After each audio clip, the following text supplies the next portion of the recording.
Nananatiling kapuso si Primetime King Dingdong Dantes. Samantala, excited para sa mga manonood si Running Man Philippines Season 2 star Glyza De Castro na makita ang kanilang kakulitan. Narito ang report ni Hazel Alviar.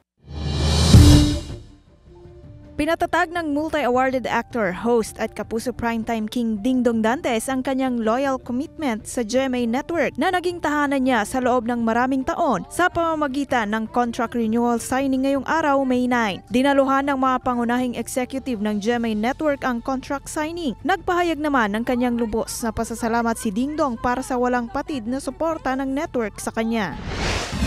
Excited na si runner boss G. Glyza De Castro para sa mga manonood ng Running Man Philippines Season 2 na makita ang kanilang other side o kanilang kakulitan. Ayon kay Glyza, masaya at non-stop na tawanan ang mapapanood sa Season 2. Mapapanood na ang Running Man Philippines Season 2 sa May 11 at 12, 7:15 PM sa GMA.